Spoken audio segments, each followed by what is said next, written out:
mas eu tenho que falar para vocês, até para vocês entenderem o significado de todas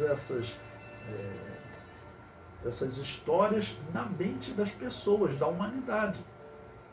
Não está na hora de nós darmos um testemunho para a humanidade. Jesus anunciou que a sua igreja seria, né, como ovelha no meio de lobos. Nós encontramos essa igreja na história? Sim, é isso que eu estou mostrando para vocês. São esses novacianos, são os donatistas, que eu vou falar ainda mais, que estão sendo perseguidos, tá bom? Que até campo de extermínio já tinha para perseguir eles. Agora está num momento de confusão, porque o imperador, ele agora é pagão, ele quer dar liberdade a todos. Em alguns momentos ele persegue só os cristãos. E agora vamos ver um caso de perseguição também. Eu pego aí mais um texto agora do Livro dos Mártires, de John Foxe. Ele diz o seguinte: o bispo Basílio se fez famoso no princípio pela sua oposição ao arianismo, o que atraiu sobre ele a vingança do bispo Ariano de Constantinopla. Da mesma maneira, se opôs ao paganismo. Em vão, os agentes do imperador trataram de influenciar sobre Basílio mediante promessas, ameaças e potos. Potos é um aparelho de tortura, né? Então, se manteve firme na fé e foi deixado no cárcere para padecer outros sofrimentos, quando o imperador chegou acidentalmente a Acira. Juliano decidiu interrogá-lo ele mesmo, e quando aquele santo varão compareceu diante dele, fez tudo o possível para dissuadi-lo de perseverar na fé. Basílio, contudo, não só se manteve tão firme como sempre, senão que, com o espírito profético, predisse a morte do imperador e que seria atormentado na outra vida. Então, quer dizer, eu achei interessante, né, ele falar esse bispo que fez oposição ao arianismo. Não dá detalhes, né, de como era esse bispo. E aí diz que o bispo Ariano de Constantinopla prendeu ele, tá bom? O bispo Ariano. Lembrando que nesse período Constantinopla está com arianos e católicos romanos. E ele também se opunha ao paganismo. Aí quando o imperador chega aqui nessa cidade de Acira, João resolve interrogá-lo e diz que ele fala com um espírito profético. O que seria isso? Isso aqui parece como uma profecia, irmãos. Entendeu? Isso aqui parece como uma profecia. Alguém com dom profético, dom de profecia, o que nós chamamos hoje de uma igreja pentecostal. Tá bom? O que nós chamamos hoje de uma igreja pentecostal. Bem, aí o historiador prossegue falando sobre ele. Irado pelo que havia ouvido, Juliano ordenou que o corpo de Basílio fosse desgarrado a cada dia em 7 partes diferentes, até que sua pele e carne ficassem totalmente destroçados. Essa desumana sentença foi executada com rigor, e o mártir expirou sob sua dureza o 28 de junho de 362. Donato, bispo de Arezzo, e Hilarino, um eremita, sofreram por volta da mesma época.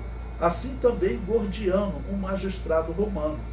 Artêmio, comandante em chefe das forças romanas no Egito, foi privado de seu mando por ser cristão.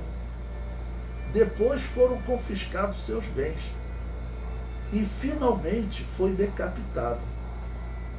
Essa perseguição persistiu de maneira terrível durante o fim do ano 363. Não obstante, devido a que muitos detalhes não nos foram transmitidos, será necessário indicar em geral que na Palestina muitos foram queimados vivos. Outros foram arrastados pelos pés pelas ruas, nus, até expirar. Alguns foram fervidos até morrer. Muitos apedrejados.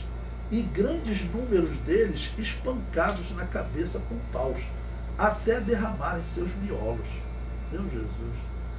Na Alexandria foram inúmeros os mártires que sofreram pela espada, o fogo, a crucifixão e a lapidação.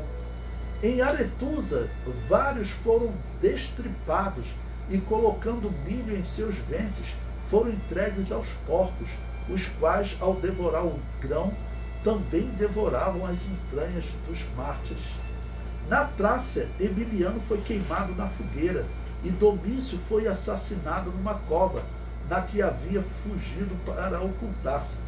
Depois da morte de Joviano Valentiniano, sucedeu no império, associando-se a Valente, que tinha o mando do Oriente e que era ariano, e com uma disposição implacável e perseguidora. Ou seja, foi perseguido no período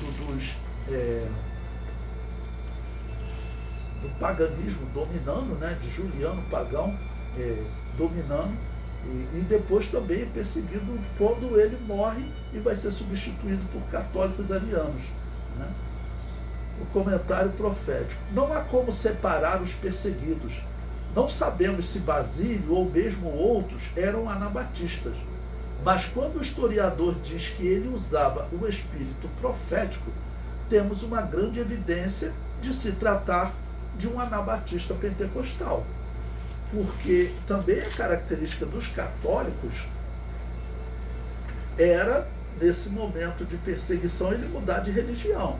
Em Constantinopla, quando o imperador implantou o arianismo, passou todo mundo a ser ariano. O culto, os arianos também acreditavam em purgatório, né?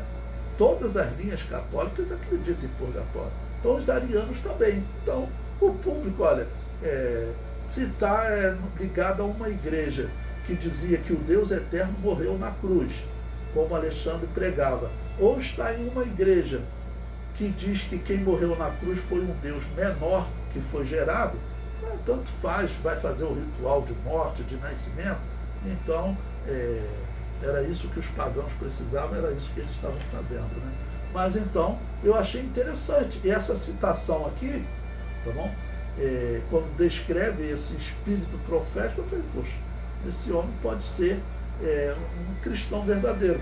E olha, no meu entender, essas pessoas que estão sofrendo, a grande maioria são cristãos verdadeiros, que se distinguiam de fato, porque vamos considerar, católico romano não se distingue de fato. São raras as pessoas até que seguem o catolicismo, mas às vezes falar de determinadas doutrinas, eles não sabem, né? Eles não conhecem. E então quem provavelmente estava sofrendo mais eram os cristãos, que quando eram presos também, eles não vão adorar também o demônio, que era isso que eles queriam também. Não queria que a pessoa fizesse também parte do culto dele, né?